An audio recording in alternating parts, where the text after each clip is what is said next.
ऐतिहासिक बागपत चाट युद्ध की तस्वीरें तो आपको याद ही होंगी, जिसमें योद्धाओं का अभूतपूर्व प्रदर्शन देख देवता भी प्रसन्न हो उठे थे। हालांकि इस युद्ध के दौरान एक क्षण ऐसा भी आया जब देवराज इंद्र का सिंहासन डूल गया था और वो अपने ऐरावत हाथी पर बैठकर मृत्युलोक की तरफ बढ़ चले थे।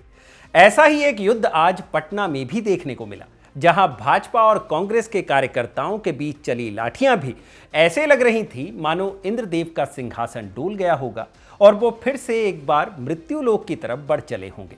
तो आज खबरगांव समाचार में बात होगी इसी पटना युद्ध की, जहां आमने सामने थे भाजपा और कांग्रेस के कार्यकर्ता।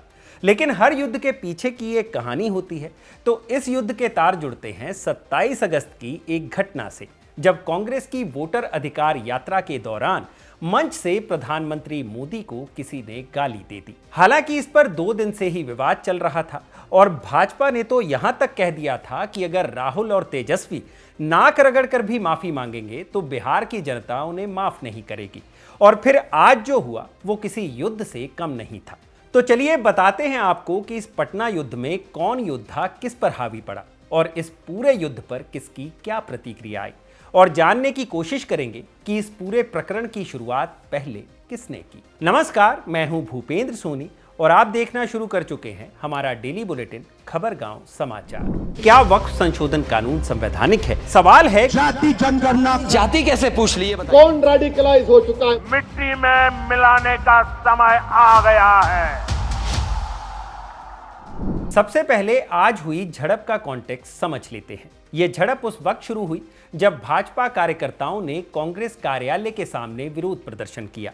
प्रदर्शन का कारण था 27 अगस्त 2025 को दरभंगा में आयोजित वोटर अधिकार यात्रा रैली, जिसमें कांग्रेस नेता राहुल गांधी और राष्ट्रीय जनता दल के नेता तेजस्वी यादव शामिल थे। इस रैली में मंच से प्रधानमंत्री नरेंद्र मोदी और उनकी मां के खिलाफ कथित तौर पर अपमानजनक और अभद्र टिप्पणियां की गई। हालांकि उस समय राहुल गांधी और तेजस्वी यादव मंच पर मौजूद नहीं थे, लेकिन इस टिप्पणी का एक वीडियो सोशल मीडिया पर वायरल हो गया, जिसने भाजपा कार्यकर्ताओं में भारी आक्रोश पैदा किया।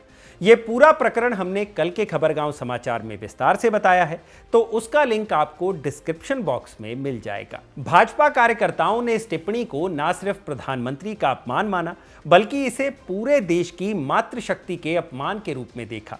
इसके जवाब में उन्होंने 29 अगस्त को पटना में कांग्रेस कार्यालय के सामने विरोध मार्च निकाला। यह मार्च कुर्जी मोड़ से शुरू होकर सदाकत आश्रम तक पहुंचा, लेकिन यह प्रदर्शन जल्द ही हिंसक हो गया। अब जो हुआ उसे सिलसिलेवार ढंग से समझने की कोशिश करते हैं। रिपोर्ट्स के मुताबिक भाजपा के युवा मोर्चा के कार्यकर्ताओं ने कांग्रेस कार्यालय के बाहर नारेबाजी शुरू की और राहुल गांधी और इंडिया गठबंधन के नेताओं के खिलाफ नारेबाजी की। कांग्रेस कार्यकर्ताओं का कहना है कि भाजपा कार्यकर्ताओं ने कार्यालय का गेट तोड़कर अंदर घुसने की कोशिश की और अंदर खड़ी गाड़ियों को भी नुकसान पहुंचाया। वहीं भाजपा के कार्यकर्ताओं का कहना है कि वो तो शांतिपूर्ण प्रदर्शन कर रहे थे और कांग्रेस कार्यकर्ताओं ने दफ्तर के अंदर से ईंट और पत्थर चलाए। इसके बाद भाजपा कार्यकर्ता भड़क गए और कांग्रेस दफ्तर पर धावा बोल दिया। अब सच्चाई क्या है वो तो प्रत्यक्षदर्शी ही बता सकते हैं, बाकी दावे हमने आपको बता दिए। हालांकि इस पटना युद्ध के दौरान स्थिति बिगड़ते देख पुलिस ने मौके पर पहुंचकर दोनों पक्षों को तितर-बितर करने की कोशिश की। पुलिस ने लाठीचार्ज और पानी की बौछार का इस्तेमाल किया ताकि भीड़ को नियंत्रित किया जा सके। लेकिन इस दौरान कांग्रेस के कार्यकर्ताओं ने पुलिस पर भी उंगली उठाई और भाजपा के इशारे पर काम करने का इल्जाम लगाया। प्रशासन खुद झंडा लेके, सिपाही खुद भाजपा का झंडा लेके घुसा है। यह पूरा अरे सरकार की संलिप्तता से काम हो रहा है। नीतीश कुमार जी यह काम जो करवा रहे हैं ना, ये पूरी तरह गलत है। जो करवा रहे हैं, देखिए सिपाही झंडा लिए हुए हैं, भाजपा का झंडा सिपाही लिए हुए हैं भाई, प्रशासन का आदमी लिए हुए हैं। साफ गुंडागर्दी करवा रहे हैं, शीशा फोड़ दिया मेरे गाड़ी का, वहां मार दिया, फोड़ दिया आश्रम में घुस। डॉक्टर आशुतोष शर्मा और जिस तरह से कर रहा है पूरी गलत कर रहा है। कांग्रेस कार्यकर्ताओं के बयान के बाद मीडिया ने पटना के DSP law and order Krishna Murari Prasad से बात की और कांग्रेस के एलिगेशंस को लेकर सवाल पूछा, लेकिन डीएसपी साहब इंक्वायरी का हवाला देते रहे। पहले लोकल थाने को सूचना थी या नहीं थी? सूचना थी तो कब थी, कब के लिए सूचना थी, वो हम लोग बात कर लेते हैं। लोकल थाने भी हैं, उपस्थित हैं, इनसे भी इंक्वायरी कर लेते हैं। उसके बाद घटना क्या हुई, घटना के संबंध में डिटेल जांच कर लेते हैं, उसके बाद मैं आपको ब्रीफ कर पाऊंगा। इस पूरे प्रकरण पर भाजपा और कांग्रेस के नेताओं के भी बयान आए हैं, तो एक बार उन पर भी नजर मार लेते हैं। बिहार के कांग्रेस अध्यक्ष राजेश राम का कहना है कि यह हमला अचानक से हुआ है और इससे भाजपा की पोल खुल गई है।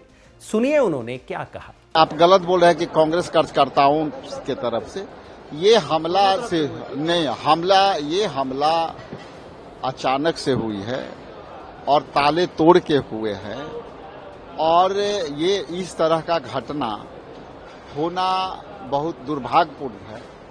लेकिन एक चीज आपको बता दूं कि हम लोग सत्य, अहिंसा और बापू के मानने वाले लोग हैं और हम अहिंसा के रास्ते के मानने वाले लोग हैं, इसलिए उनको हिंसा पसंद है तो अपना वो हिंसा करते रहें। हम अहिंसा और सत्य की लड़ाई लड़ते रहेंगे, इसमें हम लोगों को कोई फर्क नहीं पड़ता। लेकिन एक चीज मीडिया में बहुत वायरल हो रही थी कि यात्रा पर जो है कई तरह के हमले हो सकते हैं। अब मुझे ये समझ में आ रहा है कि यात्रा पर हमला जो है होने के पहले मेरे कार्यालय पर हमला जो कहा गया वो अनुमान साबित हो गई कि बीजेपी के लोग का ये फैलाया हुआ मार्ग था।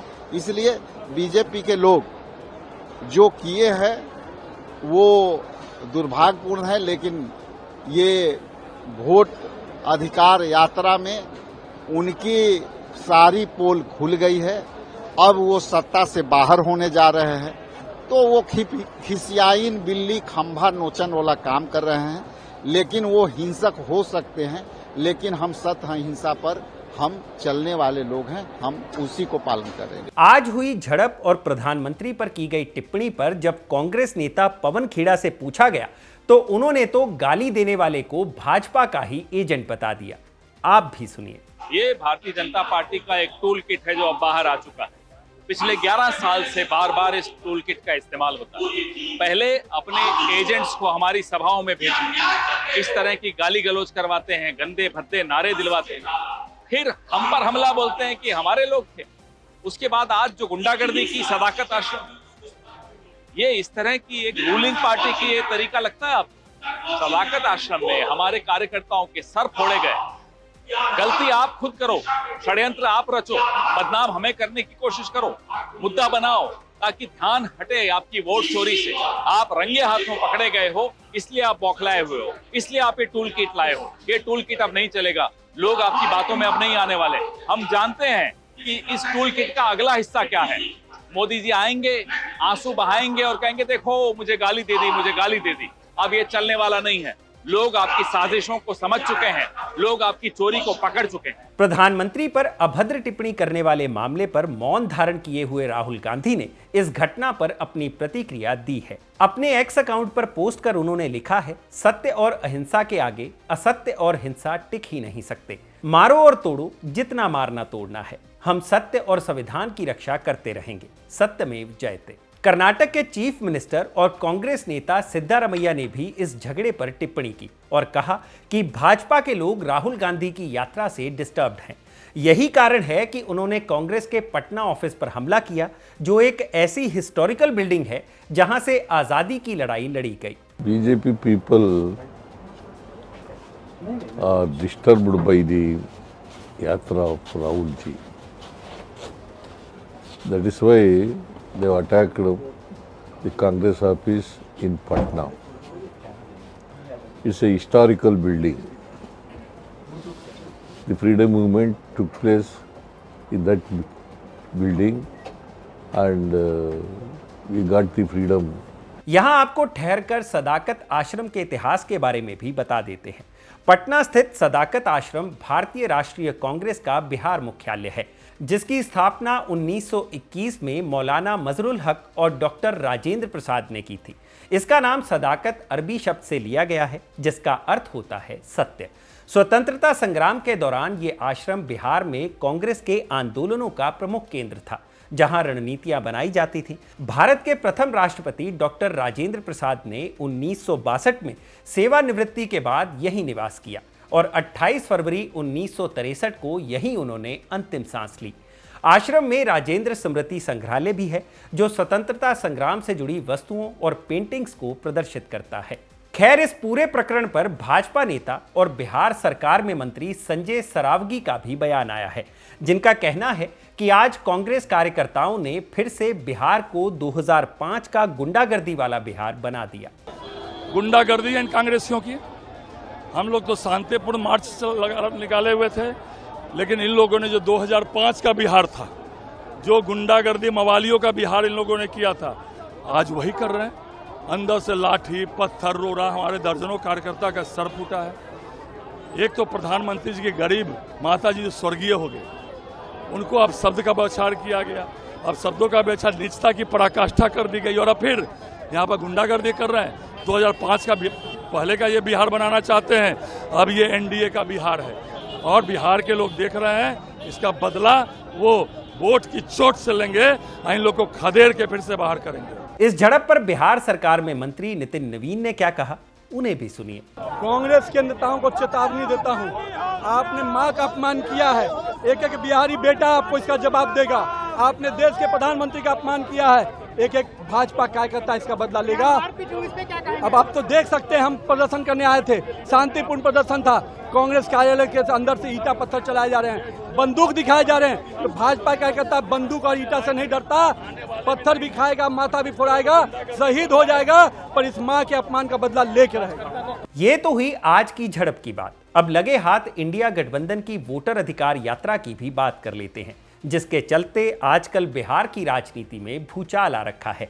बिहार में स्पेशल इंटेंसिव रिवीजन के विरोध में इंडिया गठबंधन द्वारा 17 अगस्त को बिहार के सासाराम से इस यात्रा की शुरुआत की गई थी। यह यात्रा 16 दिनों तक चलेगी और 1 सितंबर को पटना के गांधी मैदान में एक विशाल रैली के साथ इसका समापन किया जाएगा। इस दौरान यह यात्रा बिहार के 20 जिलों को कवर करते हुए 1300 किलोमीटर से अधिक की दूरी तय करेगी। आज 29 अगस्त 2025 को यह यात्रा सीवान और गोपालगंज पहुंची। इस यात्रा का नेतृत्व कांग्रेस नेता राहुल गांधी कर रहे हैं, जिनके साथ आरजेडी नेता तेजस्वी प्रसाद, सीपीआई एमएल के दीपांकर भट्टाचार्य, वीआईपी के मुकेश सहनी और कांग्रेस के प्रदेश अध्यक्ष राजेश राम शामिल हैं। आज कर्नाटक के मुख्यमंत्री और कांग्रेस नेता सिद्धारमैया ने भी इस यात्रा में शिरकत की। इस यात्रा के दौरान कई रंग देखने को मिले, फिर चाहे वो पप्पू यादव का तेजस्वी यादव को गले लगाना हो या फिर राहुल गांधी का प्रियंका गांधी के साथ बाइक चलाना। लेकिन कई ऐसी खबरें भी बनी जिन्होंने लोगों का ध्यान इस ओर खींचा, जैसे राहुल गांधी की यात्रा के दौरान एक प्रशंसक को धक्का देने की बात हो, या फिर राहुल गांधी का उस सवाल पर चुप्पी साध लेना जब उनसे पूछा गया कि क्या तेजस्वी यादव बिहार के अगले मुख्यमंत्री होंगे। उनकी चुप्पी पर भी कई सवाल उठे और सबसे बड़ा बम तो दरभंगा में गिरा, जहां प्रधानमंत्री को मंच से गाली दी गई। हालांकि गाली देने वाले लड़के को 28 अगस्त की देर रात गिरफ्तार कर लिया गया है। इस लड़के का नाम मोहम्मद रिजवी और राजा बताया जा रहा है, जिसकी गिरफ्तारी की पुष्टि दरभंगा के एसएसपी जगन्नाथ रेड्डी ने की है। लेकिन जुबान जो ना करा दे, एक लड़के ने प्रधानमंत्री को अपशब्द कहे, जिसकी कड़ी निंदा होनी चाहिए थी, जो हुई भी और कार्रवाई भी हुई। लेकिन जुबान से निकले उस एक शब्द ने पटना ही नहीं, पूरे देश की राजनीति में भूचाल ला दिया है। अब देखना यह होगा कि यह गाली कांड कहां जाकर थमता है, या बात निकली है तो फिर दूर तलक जाएगी। राजनीतिक बयानबाजी के इतर बिहार में क्या चल रहा है, वो जानने के लिए हमारी टीम बिहार में मौजूद है। उनकी ग्राउंड रिपोर्ट्स भी आप खबरगांव पर देख सकते हैं। आज के खबरगांव समाचार में बस इतना ही। अब अगली मुलाकात होगी सोमवार को। तब तक के लिए दीजिए इजाजत। जय हिंद, जय भारत।